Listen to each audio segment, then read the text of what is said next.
दोस्तों आज हम ओप्पो के इस वाले मोबाइल को रिपेयर करेंगे।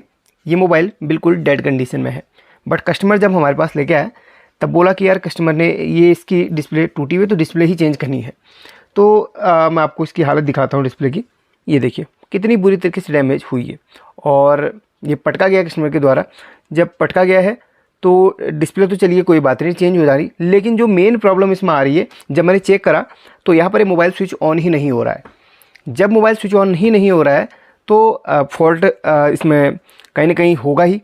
तो जो फॉल्ट है उसका ही सॉल्यूशन आज यहाँ पर करेंगे।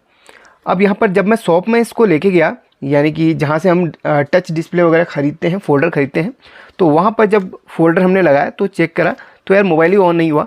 तो उसने बोला भाई पहले मोबाइल आप ऑन करके लाइए, उसके बाद हम आपको चेक करके देंगे, क्योंकि जहाँ से हम खरीदते हम टच और डिस्प्ले हमें चेक करके ही मिलती है।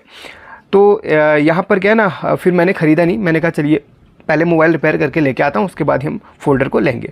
तो यहाँ पर जो डेड कंडीशन में यहाँ पर बनी हुई है तो वही आज हम रिपेयर करने वाले हैं।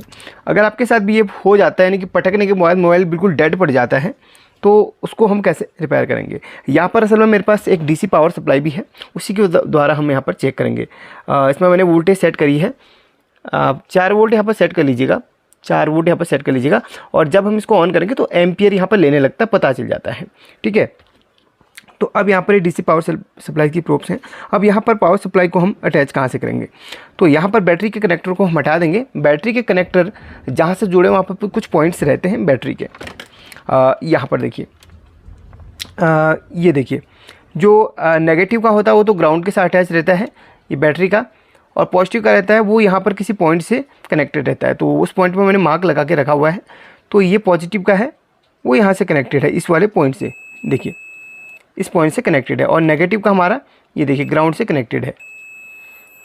और बाकी इसमें रीडिंग दिखा देता हूँ आपको। जब मोबाइल हमारा डेड पड़ जाता है, वो शॉर्ट तो नहीं है, ये हमें चेक करना ज़रूरी रहता है।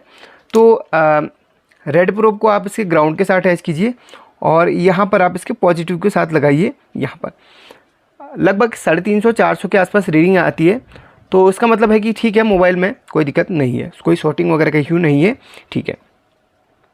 अब यहाँ पर हम इसमें पावर सप्लाई का कनेक्शन करेंगे। बैटरी को हमने हटा दिया है और एक वायर को हम यहाँ पर सोल्डरिंग कर लेंगे, जहाँ पर मैंने आपको पॉइंट बताया प्लस का, यानी कि बैटरी का जो पॉजिटिव का पॉइंट रहता है यहाँ पर नहीं करना है, कनेक्टर ख़राब हो जाएगा, इसलिए इस पॉइंट में आपने करना है। और इस बैटरी का वोल्टेज भी आपको चेक करवा देता हूँ। तो बैटरी का वोल्टेज बिल्कुल सही होना चाहिए, तब जाके मोबाइल का यहाँ पर ऑन हो पाएगा। तो मैंने वोल्टेज भी चेक किया, बैटरी का बिल्कुल सही था, और कुछ देर चार्ज भी किया है मैंने, ताकि यहाँ पर सही दे। तो यहाँ पर 3.7 वोल्ट यहाँ पर है, तो फिर भी मोबाइल हमारा ऑन नहीं हो रहा है। चलिए अब यहाँ पर इसको हम सोल्डरिंग कर लेते हैं इस पॉइंट पे। देखिए इस पॉइंट पे हमारा सोल्डरिंग हो चुका है, आपको चेक करवा देता हूँ।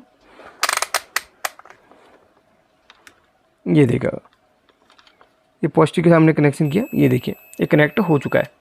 तो अब यहाँ पर हम डीसी पावर सप्लाई का पॉजिटिव इस वायर के साथ जोड़ लेंगे और नेगेटिव को हम यहाँ से ग्राउंड से किसी वायर के साथ कनेक्शन करके अटैच कर लेंगे। एक वायर और है हमारे पास, इसको हमने यहाँ पर कहीं भी बॉडी पे आप है ना, नेगेटिव कहीं से भी ले सकते हैं। वीडियो को ध्यान से देखना, बहुत ही इंपॉर्टेंट है, आप सीख जाएंगे। चलिए यहीं से बाद में इसको क्लीन कर लूँगा, कोई दिक्कत नहीं है। तो देखिए, तो नेगेटिव का यहाँ से ले लिया है। अब हम इसके पावर के बटन को प्रेस करेंगे। तो पावर सप्लाई में है ना, पावर सप्लाई में एम्पियर आना चाहिए, जैसे आप सामने देख सकते हैं। इसको मैं प्रेस करता हूँ पावर के बटन को, तो एम्पियर यहाँ पर दिखाना चाहिए। देखिए देखिए कोई भी एम्पियर यहाँ पर नहीं दिखा रहा है, इसका मतलब बिल्कुल ये डेड है, यानी कि कहीं ना कहीं से या तो हमारी रेजिस्टेंस गई है या तो फिर डायोड गया है, कुछ ना कुछ प्रॉब्लम इसमें है। आपको एक उदाहरण के लिए ना, एग्जांपल के लिए एक मोबाइल दिखाता हूँ जो बिल्कुल सही हालत में है, कैसे एम्पियर बढ़ता है आपको यहाँ पर पता चल जाएगा, ठीक है। इसको हम पॉजिटिव के साथ रखते हैं, पॉजिटिव हमारा ये है और नेगेटिव हमारा ये है। तो जैसे मैं पावर के बटन को प्रेस करूँगा, आप पावर सप्लाई में देखेंगे कि एम्पियर बढ़ने लगेगा। देखिए नोकिया के मोबाइल में ना BSI का भी रोल रहता है, तो फिर भी एम्पियर आप देखिए बढ़ रहा है, देखिए 2-1 करके यहाँ पर बढ़ रहा है। चलिए थोड़ा सा वोल्टेज मैं बढ़ाने की कोशिश करता हूँ, थोड़ा सा हम 4.3 में रख लेते हैं। चलिए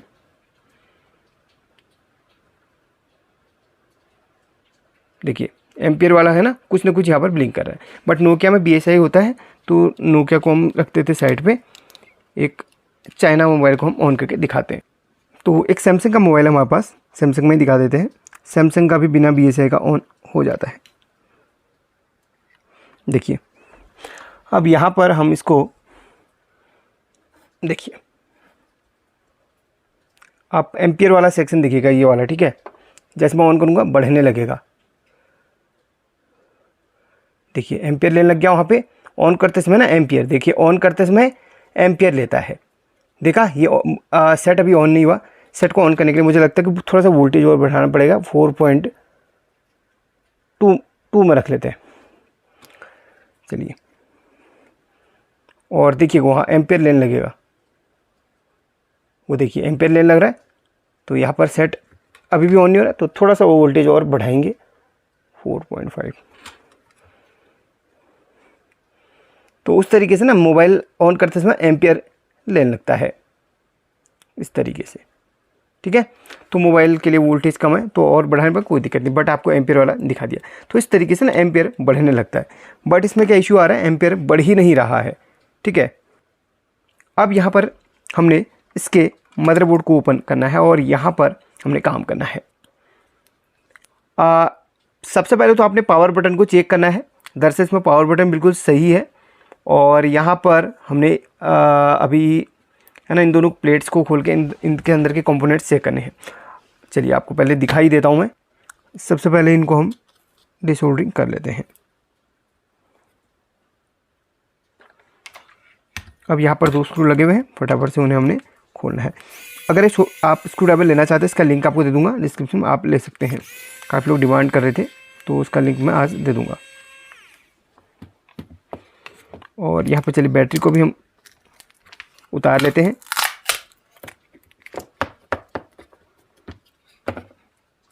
एंड यहाँ पर इसको हटा देते हैं, और मदरबोर्ड फाइनली निकल चुका है। एंटीना का वायर हम हटाते हैं, यानी कि कनेक्टर, ये हमारा मदरबोर्ड निकल के अलग हो चुका है। अब यहाँ पर हम देखिए, सबसे पहले तो हम चलिए पावर के बटन को ही दिखा देते हैं आपको चेक करके। पावर के बटन को चेक करके दिखा देते हैं। अगर आपको नहीं आता है तो इस तरीके से पावर के बटन के दोनों पॉइंट्स में मल्टीमीटर की प्रोब्स रखी है, और आपने इसको बजर के नाइज पर रखना है। उसके बाद आपने पावर बटन प्रेस करना है। जैसे प्रेस करेंगे तो यहाँ पर बजर बजने लगेगा कुछ इस तरीके से, ठीक है। तो पावर का बटन बिल्कुल सही है, जो भी प्रॉब्लम हमारी मदरबोर्ड से ही है। मदरबोर्ड पे हम ये पावर के बटन का पॉइंट्स है, तो इसको और इसको हमने खोलना पड़ेगा। तो चलिए सबसे पहले हम इसी को खोलते हैं। तो इसको हीट करेंगे।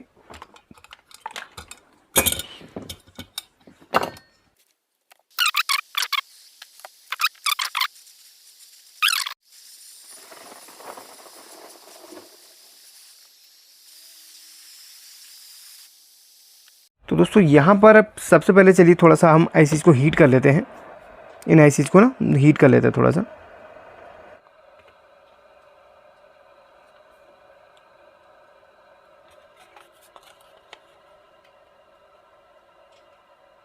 नो, अभी भी वही प्रॉब्लम है, कोई भी एम्पेयर नहीं बढ़ रहा, सेम वही कंडीशन अभी भी मिल रही है। चलिए अब हम इन्हीं प्लेट्स को एक बार खोल के देखेंगे।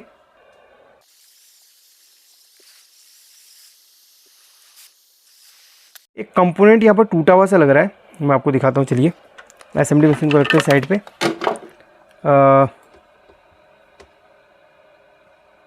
ये देखिएगा, ये देखिए, ये कंपोनेंट यहाँ से ब्रेक हुआ है, ये देखिएगा।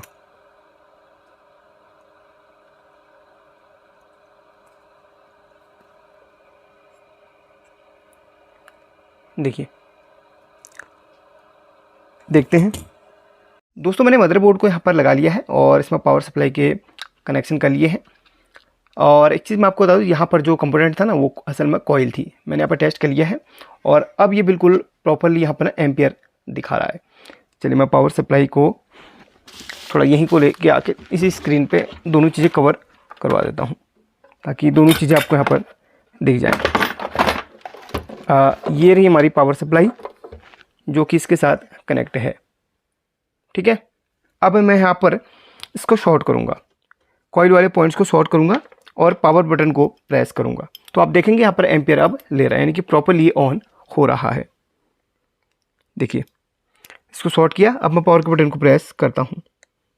अब देखिए, ये देखिए एम्पियर लेने लग गया है ना। तो यही प्रॉब्लम इसमें थी, सिर्फ एक ही कंपोनेंट यहाँ पर टूटा हुआ था तो वो हमें मिल चुका है, बस अब सही है। तो चलिए इसकी जगह पे हम एक कॉइल को लगा लेते हैं। देखिए दूसरे मदरबोर्ड से हम निकालेंगे, इसको हम हटा देते हैं और दूसरी कॉइल के यहाँ पर अटैच करते हैं। चलिए बहुत छोटा सा फोल्ड इसमें हमें मिल गया। पटकने की वजह से कंपोनेंट ही टूटते हैं कहीं से भी ना। अगर आईसी का फॉल्ट रहे तो फिर तो आईसी को ही रिवॉल्व करना पड़ता है। चलिए यहाँ पर एक सर्किट हमें मिल चुका है जिसमें कॉइल लगी हुई है। ये सर्किट है, इसकी कॉइल को हम निकाल के उसमें लगाएंगे।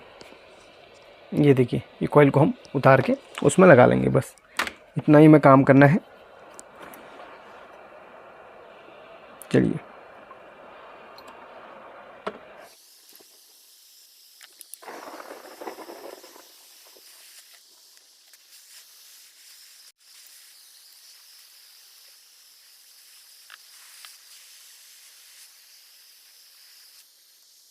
देखिए एक बार फाइनल टेस्टिंग और इसकी कर लेते हैं। आप सामने देख सकते हैं वोल्टेज सेट कर लिया है। अब मैं जब पावर के बटन को प्रेस करता हूँ तो देखिए ये एम्पियर इसका बढ़ने लगेगा। देखिए ये देखिएगा, तो फाइनली हमारा है ना ये बिल्कुल ऑन हो चुका है।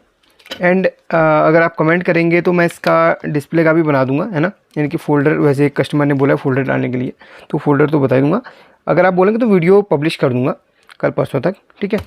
तो चलिए, तो बहुत ही आसान तरीके से यहाँ पर रिपेयर हो चुका है, लेकिन ज़रूरी नहीं कि आपके वाले केस में भी ऐसा ही हो।